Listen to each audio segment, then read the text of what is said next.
The story is simple. Paul Rudd, who plays Scott Lang, Ant Man, and his family get sucked into the quantum realm, where they then find out that they have to prevent Kang the Conqueror, Jonathan Majors, from escaping and realizing his plans of domination.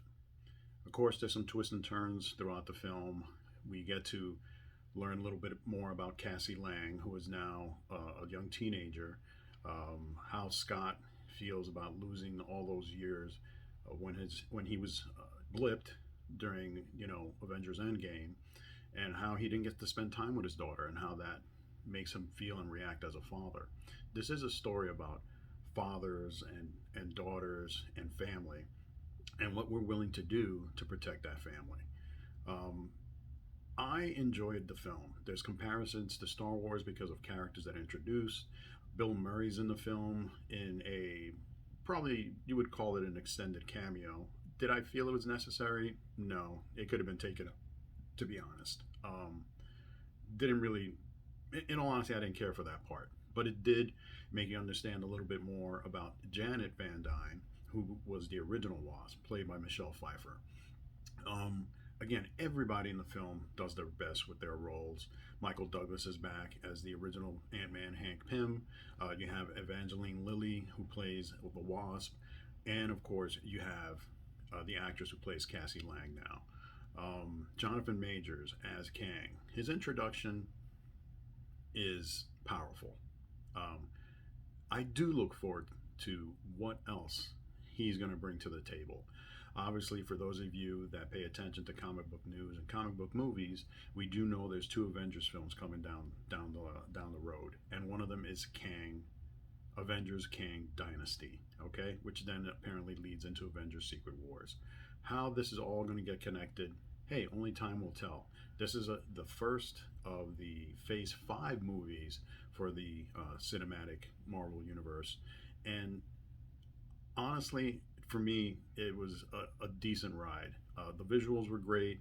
The ending fight between Ant Man and Kang, I mean, you feel it.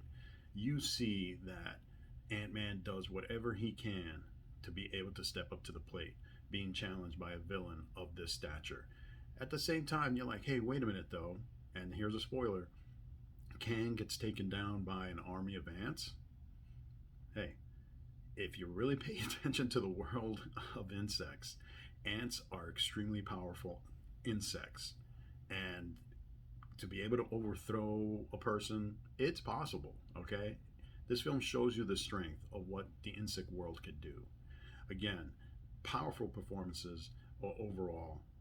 The one really missing the mark situation is the introduction and the execution of MODOK, okay? Again, another spoiler. Sorry about this, but the character MODOK is actually the villain that was in the first Ant Man, Yellow Jacket, who is called Darren Cross. At the end of that film, he literally gets shrunk down and pulled into the quantum realm. We find out that he was found by Kang and put into a special type of armor, which makes him become MODOK. When he's MODOK with the armor on, it's okay.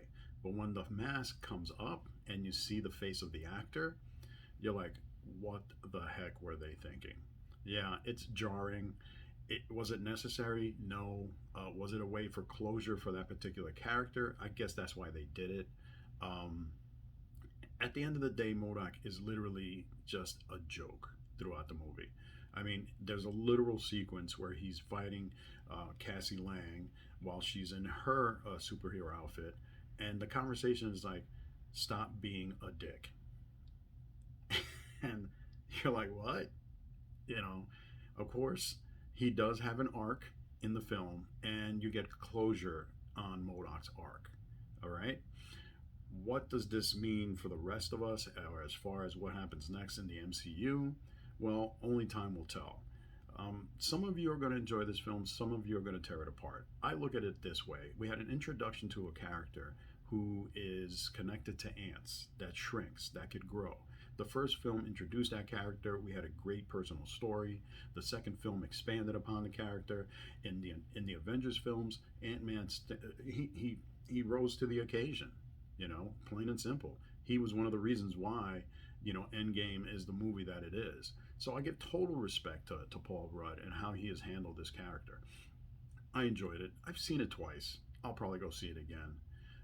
Just in anticipation of what comes next. The two ending sequences, there are two post credits. One pretty much right after the first set of credits, and then you have to wait for the other one all the way at the end. So, again, if you don't want to know about what's going to happen, what possibly might happen, stop the video now and go ahead and move on. Okay, spoiler warning. Post credit number one introduces the Council of Kangs. Okay? Boom, just like that. There's three apparently main Kangs that are based on their their comic book counterparts. Ramatut, the Scarlet Centurion, and I'm not too sure on the third one, to be honest. Immortus, sorry. So those seem to be the three main Kangs, and then you have all the other Kangs that you see in this huge coliseum.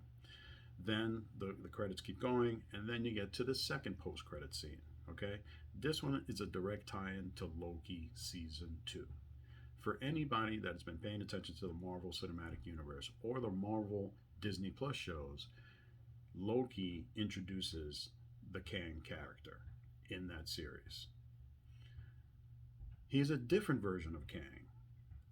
And by the end of that series, spoiler alert, if you haven't watched it, something happens to that character, which sort of is why the multiverse becomes fractured.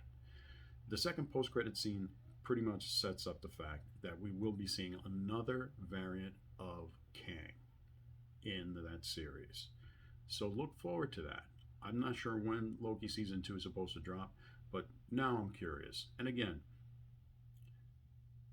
read the reviews, listen to the reviews, look at other opinions on YouTube, whatever your interest may be. Or you can just be the regular person that likes to have fun at the movies.